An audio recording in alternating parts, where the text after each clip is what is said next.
welcome in the Space to Elevate episode number 2. For those who just tuned in for the first time ever, this is a space where we talk about the journey with creators, dancers, everyone who basically wants to come and join me in my living room and talk about what we're all about, what's happening in our lives and what we're dealing with, what we can, improve in our lives, basically food for thought, as I always say. And today, my guest is Penelope. So me and Penelope know each other for quite a long time. Like, I've met Penelope as my student first. Then she became my personal trainer and she started kicking my butt, basically. But that's where we got to know each other a little bit more. And I feel like this is going to be a nice conversation today because she's also foreign, so you're from Austria. I am. So I think it's a nice one to also see the struggles, not even the struggles, it's nice to see the struggles of the foreign people. I don't want to put it that way, but it's kind of like it is what it is. Like, it's a bit different journey, it's a bit after heel sometimes, so I think it would be nice to see from that perspective what also is there to talk about, is there to say, and we'll see what's gonna happen, to be honest. I'm curious as well. Yep. So, Penelope, if you could just, in a few words, tell people who are listening, who are you? Well, hello, my name is Penelope Klamert. I am originally from Austria and I grew up in Vienna and I stayed there until I was 18.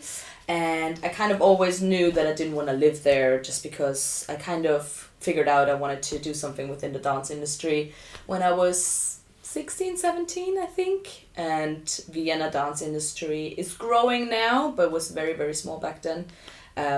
So a lot of ballet and a lot of contemporary, but nothing else really going on. So I knew I was going to go somewhere else.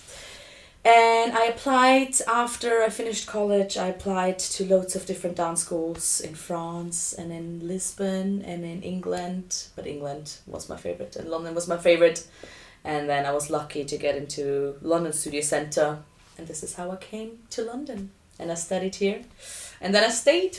Nice. Yes. So did you apply for London schools where you were still in Austria? Yes, exactly. So I applied while I was doing my basically A-levels or equivalent to A-levels. But I had to wait for the auditions because we had to fly here.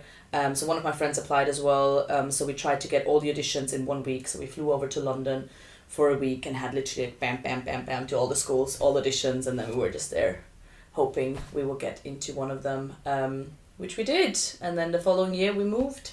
Nice. So yeah. How's that process for you to look for dance schools when you really were not here before and didn't even know much? Completely overwhelming. I remember I started when I decided I wanted to study dance. It works completely differently in Austria. There are no dance schools. There is one ballet conservatory and one contemporary conservatory, which is different to London dance schools such as London Studio Centre or Erding or all of that. So when I started looking into it, also my English wasn't that good and all the websites were in English, so it was not sure. So what me and my mum did was we made a massive banner. Actually, it was massive. It was literally like massive. And then we wrote down all the schools and then we did categories. And then we had categories which we understood what I need to do and then some which I didn't. And we kind of every weekend we had a session where we focused on another school and tried to figure out all the information. And I actually just remember that now that it was really complicated because I didn't, nothing like this existed. The application process, everything about it was new. And then obviously the financing, how to prove that my English is good enough to get into the school, so many little details that you would never think of, living situations, etc. So we had all these subcategories and it was in our living room on the wall for a good half a year and we always filled it out so then we had a good structure. That's awesome. That's a good tip, if you ever think about it. I didn't even think about it, but that's perfect because you can see it actually. Yeah. And that's what I ask because I feel like it can be overwhelming for people that are not from here, and I can hear people wanting to come. And even when I was coming, that's what was my first idea, to go to school. It ended up happening being different, but I remember just going through websites and I was just clueless. What is this? Yeah, especially because there's so many different courses as well. There's like a bachelor course, then there's a diploma course, and I didn't know the difference between them two. And then you have the foundation course if you're not good enough for the bachelor course, and it's kind of like, I don't know, what do I apply for? So it took a while, but if you have time, take it slow, read everything carefully, write it all down, and make sure you're organized. Yeah. That's amazing. So it is possible. It is possible. It is possible also. So what was like the first thing that kind of was for you like a shocker in London? Oh God, I remember the first time I came was basically I came to London like when I was small, but then the second time I came was for that week of auditioning. And I remember on the first day we went to Studio 68, me and my friend, and there was like a contemporary class going on. And again, class culture, everything is very different to Austria. Austria, the classes that you do is very much, I always say, you're an algae and you float around and you go into the floor, and like there are no lines, there is no hip hop, there like nothing. So when we came to 68, we were like, oh, what did we do? So we did a class, completely lost. We're in the back, like doing our own little thing, kind of very overwhelmed. And then also there were so many different classes. Like you had hip hop, and then you had jazz funk, and then you had, I don't even know, everything basically. Where we come, it was ballet and contemporary, and modern maybe. And this is it. And then I remember the next day we started, because we did a week. Actually, before we auditioned, I just remembered we did a week of kind of auditioning prep at Erding, which again was quite fun to go from Austria straight into a week of audition prep in Erding, because you come in and again, in our ballet class, for example, you would wear baggy stuff and you would have a ponytail, and then you come here and it's like tights and leotard and a bun and a red lipstick, which obviously now seems completely normal to me because I went through all of it, but remember back then I was very overwhelmed, and people were stretching and split and jump, and yeah, I remember me and my friend being like, what did we get ourselves into? But also kind of in a nice way, because there's so much more, and suddenly it was like, wow, blew my mind how much more there was out there than I thought there was. It was great. But yeah, the first time I was like, is this gonna work out? I'm not sure. I think that's awesome. I feel like that's what our lives as creators and dancers are. Sometimes we're in the rooms when we're just overwhelmed with the situation. And I think we just have to just go for it, you know? That's the only way we can do. Exactly, and it wasn't even a thing of like afraid of not being able to do it or yes, or I wanted, or like it wasn't anything like that. It was literally just like so new and so bizarre to my mind. But I was like, cool, I'm doing it apparently, and this is gonna be it. And then you get used to it super quickly, which was good and needed. Yeah. So what do you think helped you in that moment, like, to overcome this?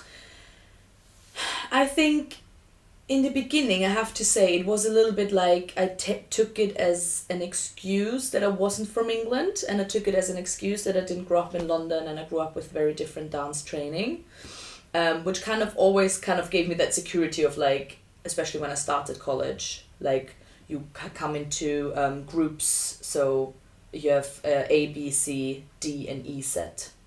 Or just D set, I don't really know, but I was in a bottom set regardless. And for example, in jazz, and I always had in the back of my mind, like, of course I can't do it as well as other people because I didn't train like this and da-da-da. And I think the point was to just overcome that and just be like, yes, but I'm here now.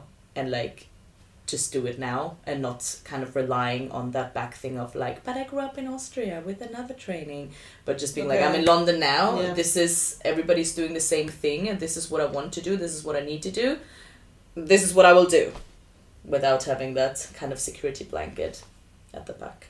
That's amazing. And like, from what I know you personally, I feel like you are like this, like that person, like if I want to do it, I'm just gonna do it. And it's just like, Penelope's like one of the most hardworking people I know, like honestly, like by the time you and I wake up, she's already done like 700 things, you know, like, and she just keeps going for everything, everywhere, all the time. So I'm always like amazed by it. So how do you, Is it just the truth?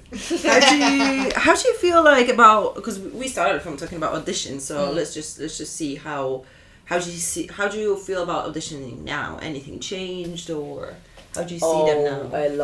A lot. I think when you start auditioning, because you're not used to it, or because I wasn't used to it, I can just speak from my personal experience, obviously. You just listen to what other people tell you.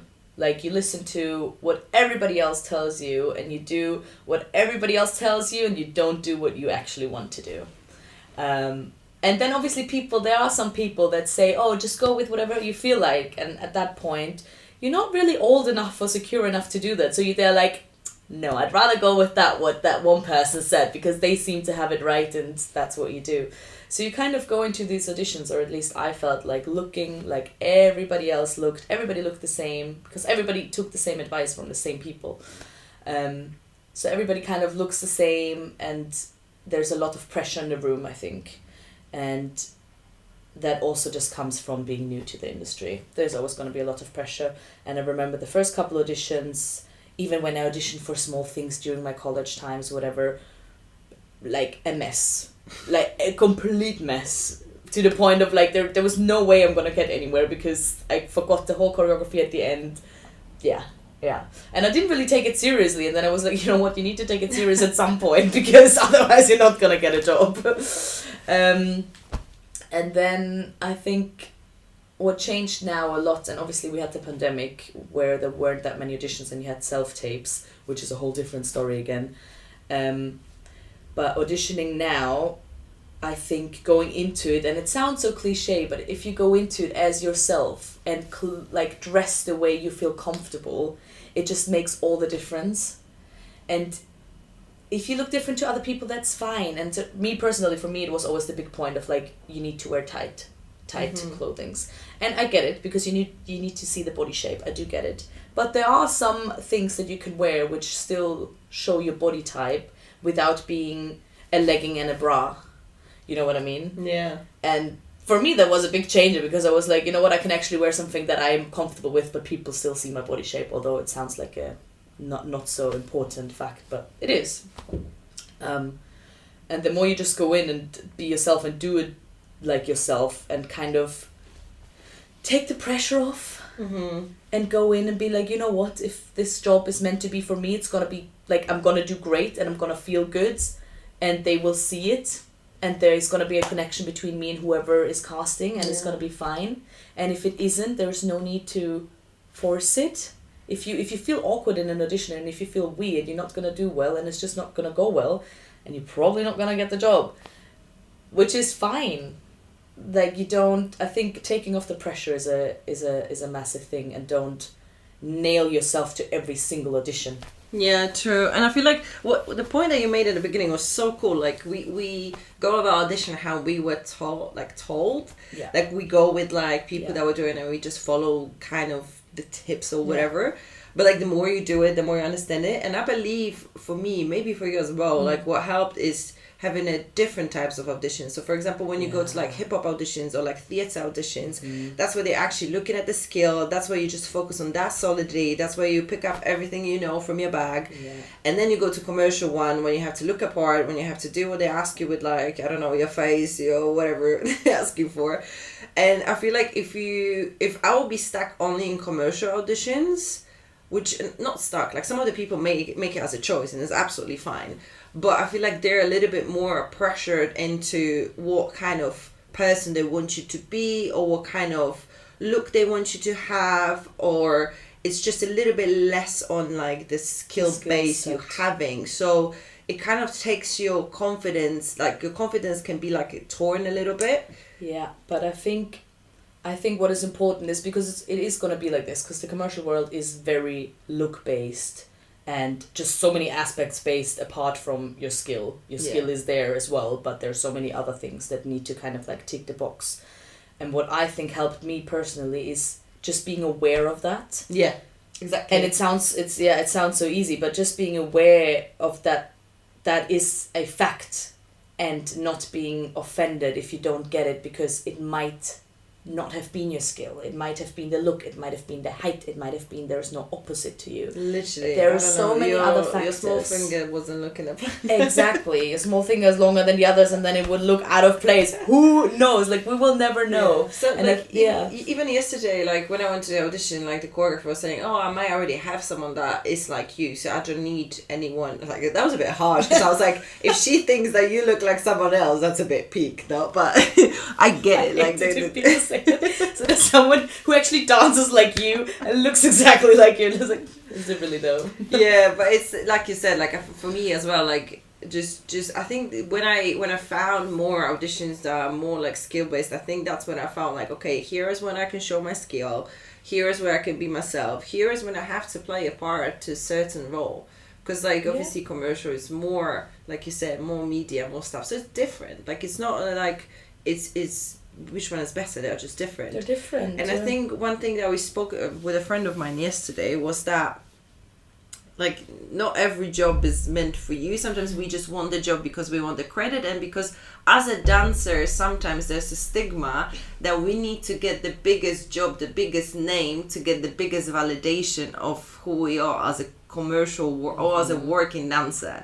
And it's like, because of the social media, because what you post, because of the high ranking of the artist or whatever, we think like, that's, if I get it, that's gonna be like, that's gonna validate me and who I am as a dancer. And I've been like that for a few years as well, and I feel like it happens to all of us, that we look at the big jobs and like, if I get that big job, that's gonna mean like, okay, I've made it, you know, when it's absolutely not about that. Like, you can honestly just have like jobs that are, I don't know, like lower ranking artists or whatever, but like the job itself can be so incredible. Who decides what is a higher and lower job? Yeah. Because if like a lot of dancers who were older and like did all of these big jobs, and you talk to them, a lot of them said that they actually wanted it for that long, and then realized actually there were jobs that were so much more fun because, I don't know, you were with other friends, you had another team, you had another choreographer, whatever. And this is also the thing, just because it's like society sees it as like the best job that you can get, it doesn't mean that you're gonna enjoy it the most, or that you're gonna love it the most, or I don't know. And if you get there and you do, then it's great. But it doesn't have to be that way.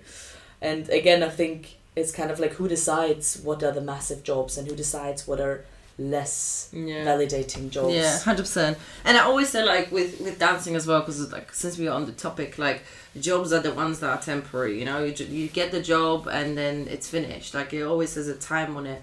But like the work, who you are as a dancer is something that's constant. So I think like just centering that, like your life as a dancer around your work, what you're doing with yourself, I think that's what helps me to go back into like, even like if you look at street dancers, for example, or just dancers that don't do work as a dancer, they have separate job. They just do dance because they're fascinated about it, and they train, they do battles and everything.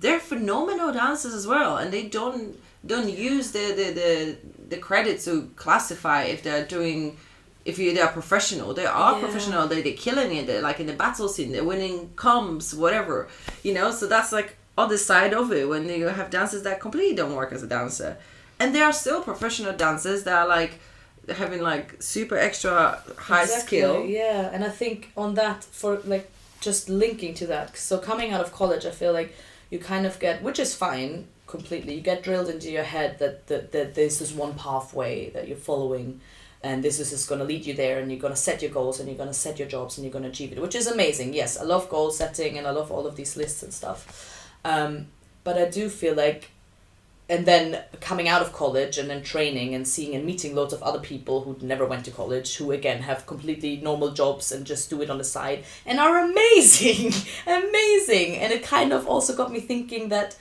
having the jobs as a fuel is good, but I kind of think it's kind of the wrong fuel to have, because if you, like you said before, if you're just doing it for the jobs, and I think a lot of dancers especially realized that during the pandemic, because there were no jobs, and they were like, I don't want to train anymore, because for what am I training?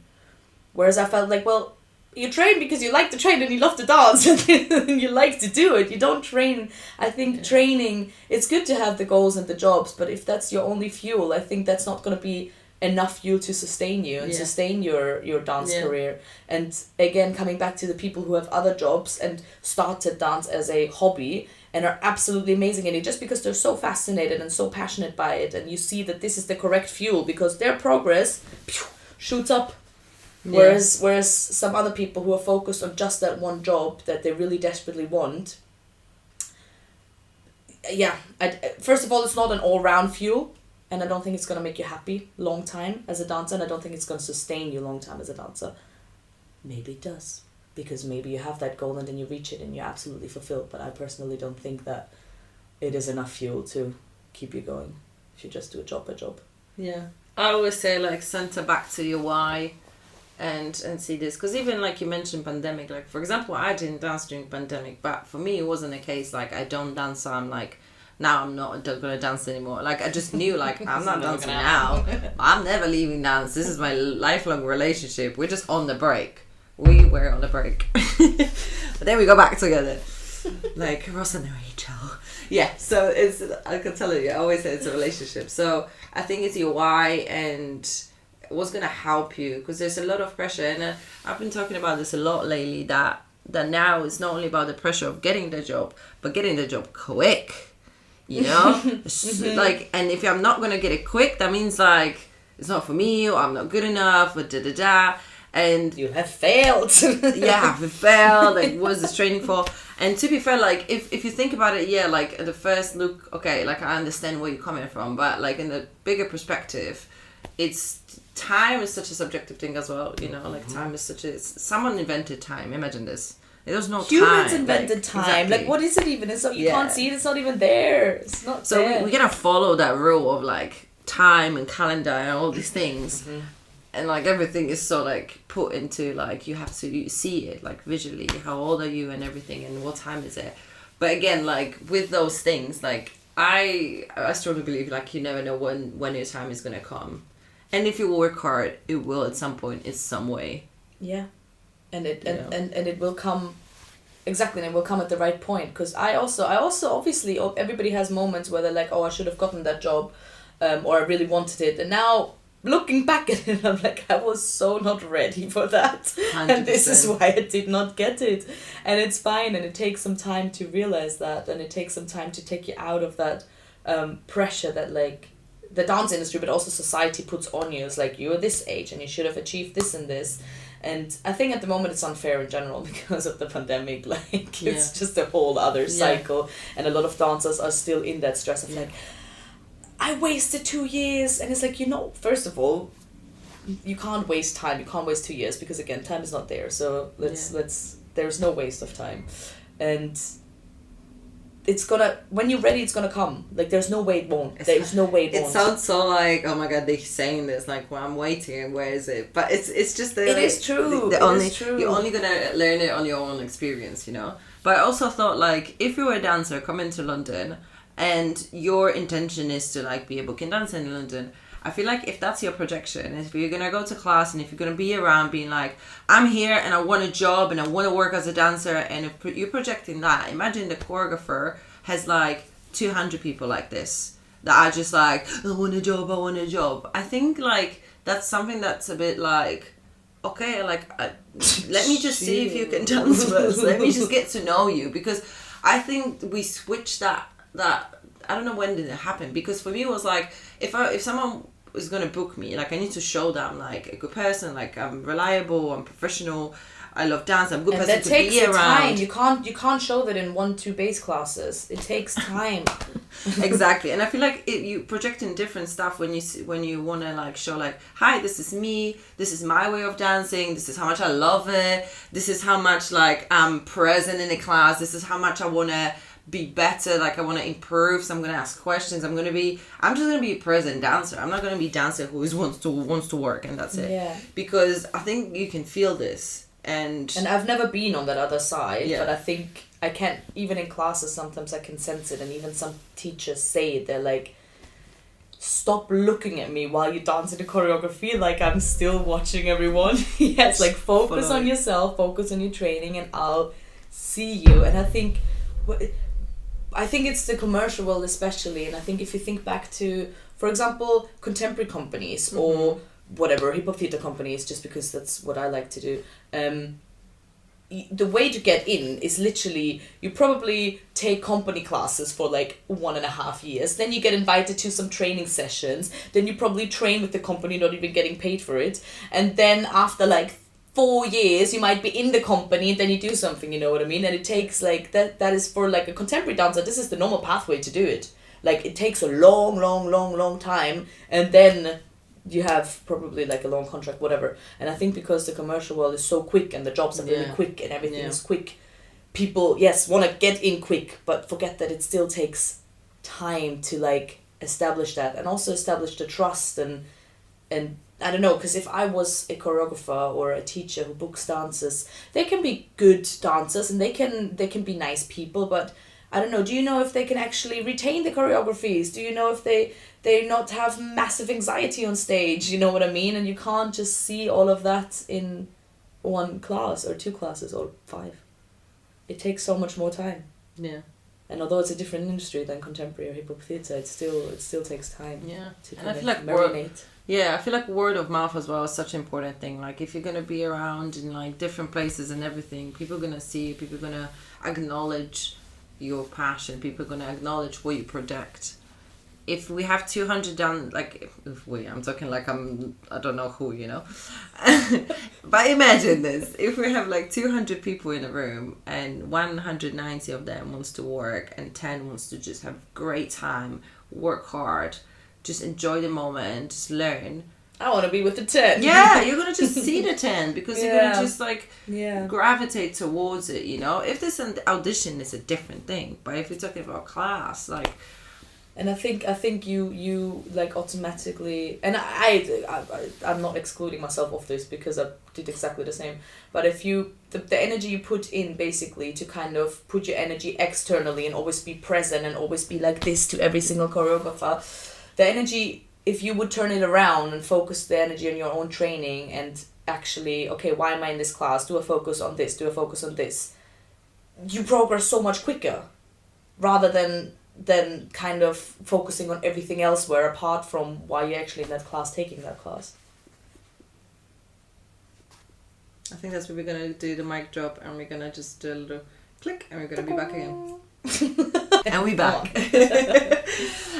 So I have one more question, singular, about the audition, because I personally know that you had to go through some no's that were like quite hard, and I think I would like to ask you if you could share, how do you deal with those kind of no's that you feel like well, I can start with the first couple no's that you get. They're obviously like very, very shit, very shattering, and you feel super shit afterwards, because I remember even auditioning for like colleges in Austria, I got a massive no. And then you hear the reasons, and you didn't even start your dance journey yet, so obviously you get knocked back before you actually did anything. Yeah. And I thought, maybe I shouldn't. Obviously it knocks you down because you're quite young as well, and you think maybe I shouldn't do that. And again, you kind of tend to believe everybody else before you believe yourself. And then you come, and then I came to London, and when I got that, yes, I also remembered, I kind of thought, for a second I was a bit like, really? Really? Did I make a mistake? Yeah, and it is actually so bad, because you should believe in yourself before other people believe in yourself, but that was not the case. And then they are fun. I think you take no's. Again, it's a thing of like, the more no's come, the better you deal with them, obviously, because the more chance you have to kind of reevaluate why you got that no, and after some time it always makes sense why there was a no. Okay. There's hardly ever something where I'm like, I really still don't understand why I didn't get it or why there was a no towards it. But in that time before, the no's, I think there's no way of being like, this is the way to overcome that. I think it just takes a couple of no's to realize that there is a reason for the no's, and that you might not have been ready although you thought you was, and you might, exactly, again, you kind of learn that there's so many factors that play into it.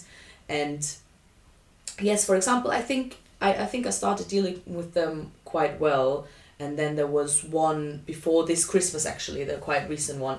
And I really, really, really wanted to get it. And I also thought I was so sure. I could have told you like 99% I'm gonna get it.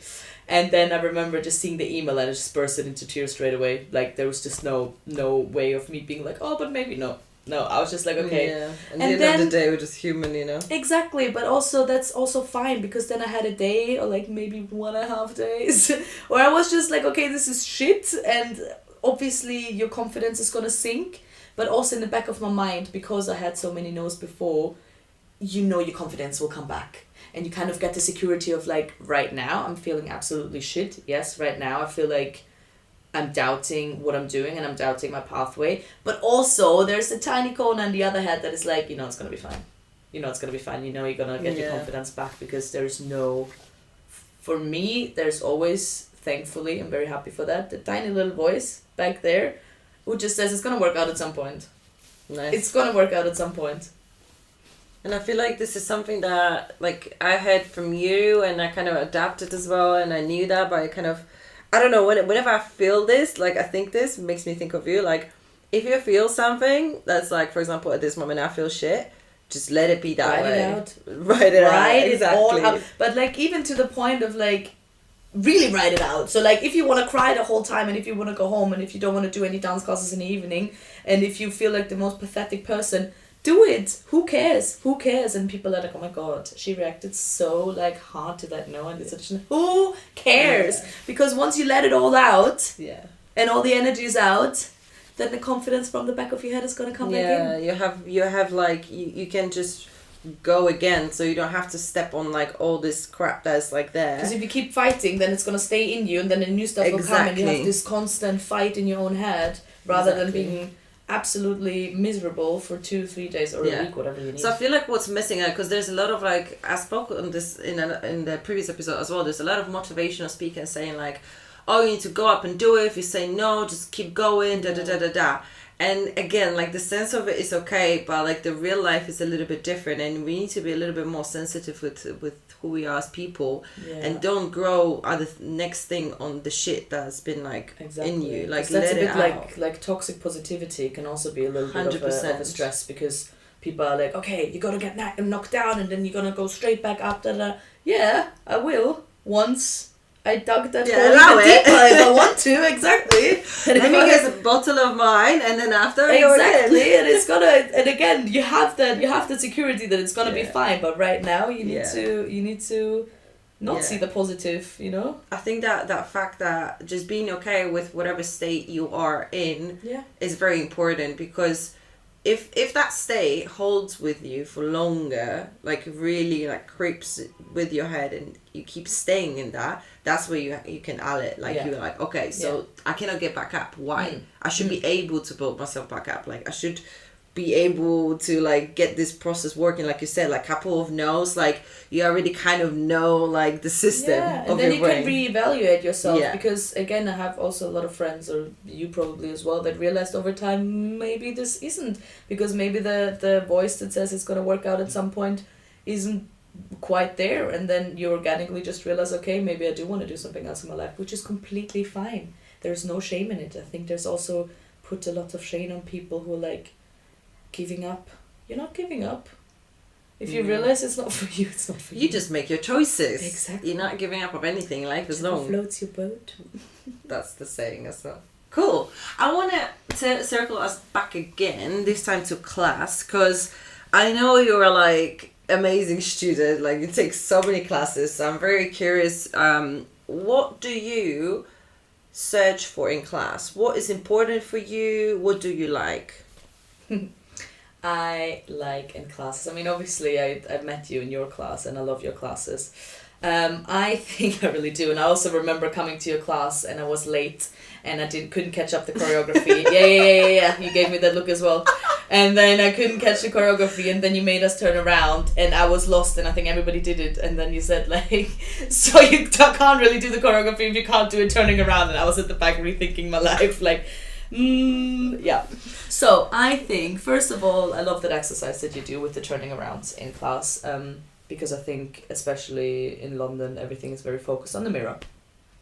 So what I look for in classes is that the teacher has a lot of knowledge, that the teacher is, I'm just saying the teacher, because, yeah, you asked me what I'm looking for on the outside. Yeah. What I feel like there's a difference between the teacher wanting to showcase their choreography skills and a teacher who wants to progress their students. And I think everybody talks about this, I do understand the filming in class concept. I absolutely do, because people need content for their Instagrams and everything. However, if I do pay for a class, I do not want 20 minutes of that class where I could still progress in the choreography to be taken away. Mm-hmm. Because some classes, especially if they're harder and you take longer to grasp the choreo, and then maybe the last 20 minutes are the 20 minutes where you can focus on your whatever performance, if you wanted to focus on that, on your dynamics, on your musicality even more, and then that's gone. So you kind of like have this like half-cooked meal without the seasoning on top, which is fine, but also not really satisfying. So I would like a whole class to be a full experience, mm-hmm. From the beginning to the end. I also actually really love warm-ups. And I think that also, I love your warm-up as well. Because it just sets the tone for the class and you kind of like get into it and you get your body ready into it. Because for some people, especially me, in hip-hop, it doesn't come naturally to have the hip-hop posture. Mm-hmm. And I know it now. If I go to a hip-hop class, I need to be careful of that, obviously. But a warm-up just brings you into class and kind of brings everybody together. Yeah. And then you just work better. And not just straight away starting in and then rushing everything through and then filming at the end for 30 minutes. And I mean, it depends on what genre of class you're going to or what style you want to go to, but I'm just talking about hip-hop now. I like it if they have a lot of background information. I just like it if you ask a question and they know their stuff. Obviously not everybody can know everything, but yeah, I think a lot of background information is good. And also there are a lot of good teachers who are younger, but also just like experienced, because you probably learn a lot more within your life experience. And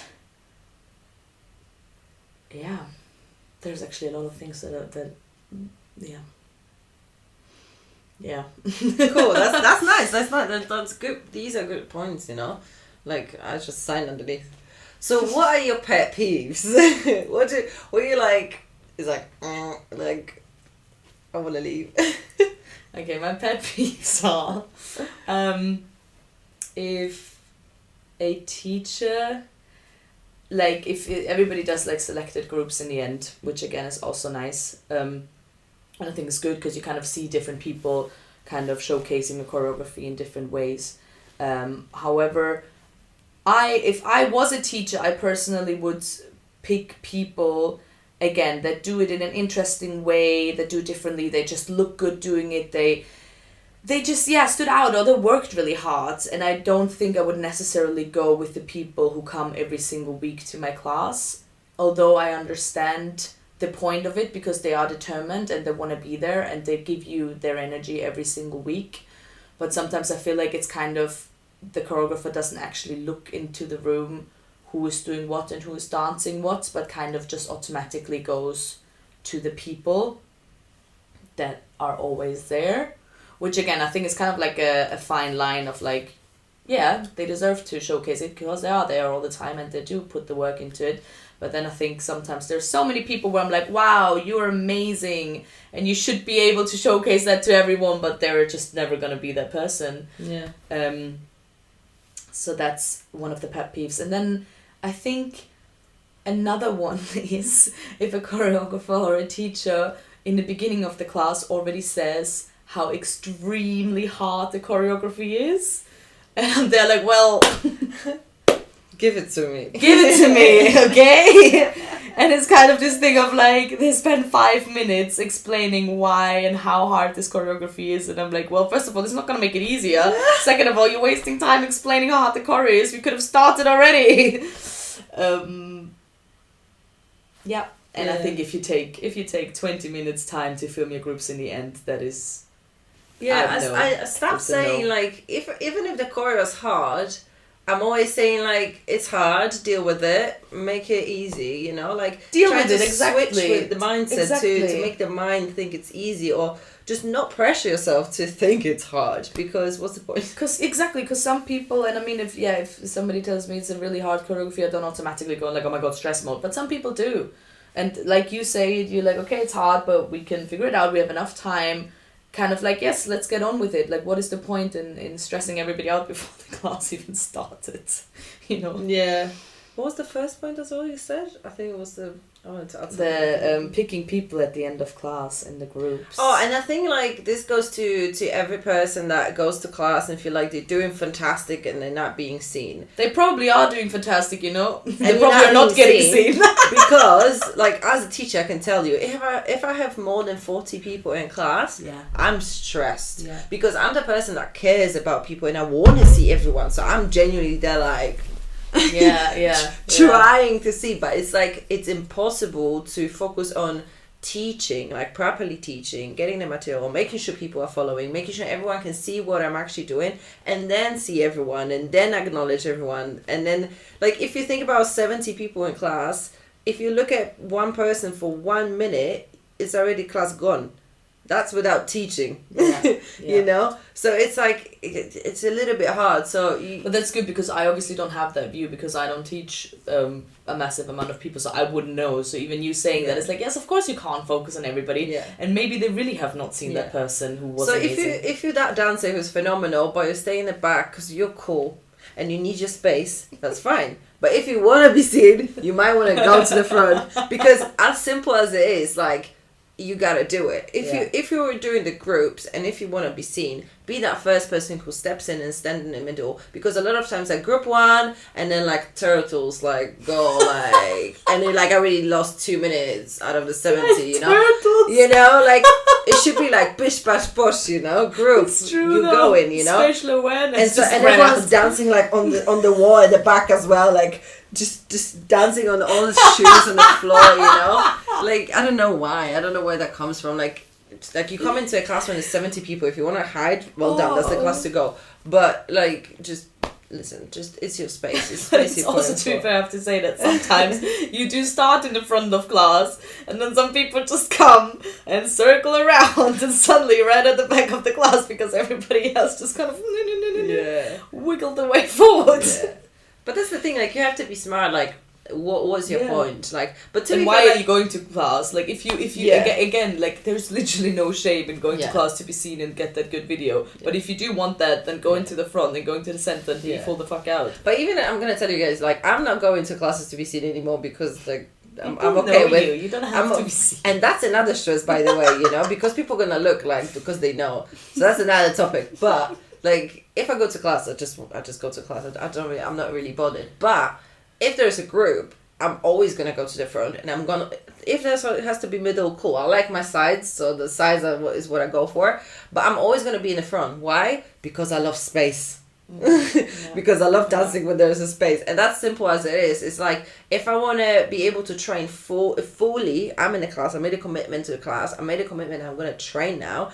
So I need my space. So if I'm in a class with 70 people and I'm gonna annoy it for like 60 minutes that like Kate and the other girl doesn't have spatial awareness and I cannot dance fully. Like, if I go to groups, I'm sorry for Kate, if any Kate is listening, I'm gonna go to the front because I just need my space, and this is how simple it is. Yeah, no, I get that with the space, especially if it's super tight, and I'm a dancer. If I don't do the arms full out during the class, it's not going to happen at the end. If I don't extend it, it's not going to happen. So I always try to. And if the space is in the front, which it is mainly, then Nice. go to the front. Okay, time is flying. Time is flying. I have one more question, and we're gonna see what's gonna happen. What is the one thing, or maybe you have more, that you had to overcome here in London, living the creative dance lifestyle? I think the main thing to overcome, which is necessary, is the competition and looking for everybody else and what they're doing with their dance lives.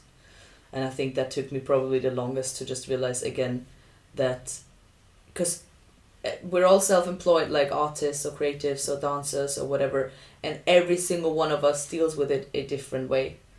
And it is just so hard in the beginning to just look at everybody else and how everybody else is doing it and thinking you're not doing enough, you're not doing the right way, you're not doing this, you're not doing that. And that took me probably the longest to just be like, you know what? We're all doing different things. Like, everybody's doing different things. There are people who get hired later, sooner, early, blah, blah, blah. There are people who have 3 side jobs. There are people who have non-side jobs. There's literally every single possibility, and all of us are self-employed dancers and creatives. And there is no competition because there is a little space for every single one of us. Yeah, that's such a good point. And to be fair, like, sometimes I get back, like, I get drawn to this side as well, to like seeing what other people are doing. It's so easy. Woo! When you turn, as soon as your head is somewhere slightly different, it's like a little tornado. I'm guilty of like the fact I'm trying to work on that. I'm taking my phone in my hand first thing in the morning because it kind of wakes me up, because it wakes up my brain, so I kind of get more into like, okay, it's another day. But at the same time, sometimes it can push me to the wrong direction and I can start my day wrong. So I'm still trying to figure out how can I manage to like start the day with like waking up, not looking at Instagram, putting some motivational podcast, doing my breakfast, and then like getting into all the messages. I think the morning is especially for me as well the main thing. And now you know that I don't have my phone. Like, I keep my phone away from my bed. It's downstairs. I leave it downstairs and I don't look at my phone. She has it downstairs. I have it downstairs. It's actually just one room. It's not upstairs, it's one room. But when I wake up, I give myself an hour before I look at my phone. Because if everything just no. No. Even before sleep, sometimes I also do this before sleep, and then at some point I'm like, oh, I'm kind of down. Damn it. Yeah, or when you I used to, when my phone was still next to my bed, when you wake up in the night and you can't sleep, and you're already like, the reason why you can't sleep is probably because you're anxious about something. If you then on your phone, it's just gonna feed into the anxiousness.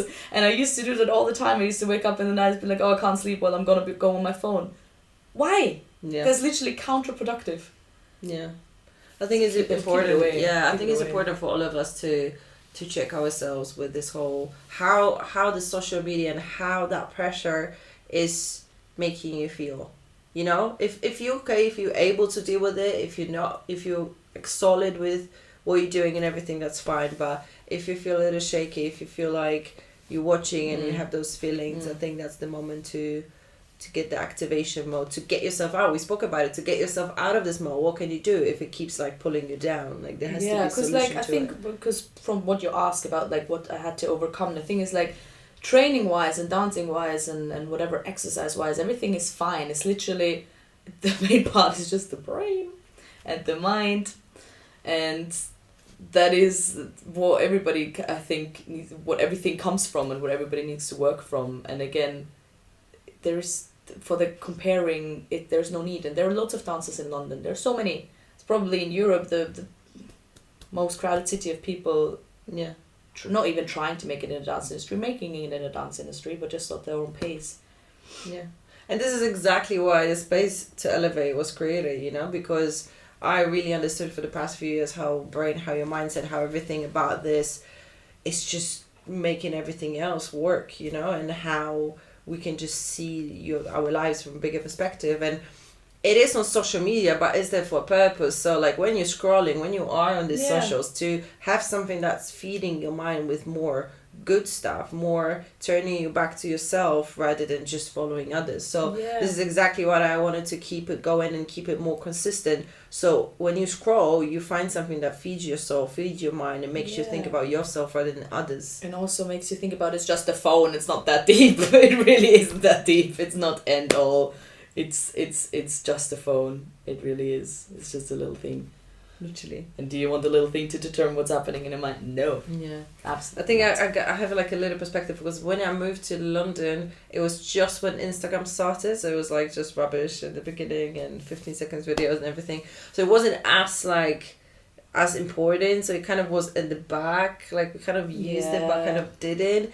And to see that journey into what it became and how this is a marketing now and how this is just like a business is very interesting. But also knowing that it is marketing and a business, because again, everybody who knows me as a person knows my Instagram account, like the two different worlds, you know what I mean? And I know that, so I know everybody else's Instagram is exactly the same. Like it is a business. It really is. And I see it as a business. Yeah, I had a conversation with another person like it was like a few weeks ago. They were like, "Oh, how are you doing? Like, it looks like you're doing fantastic. It looks like that." And I was the week when I was like down. Like I was just like not talking to people. I was just at home like.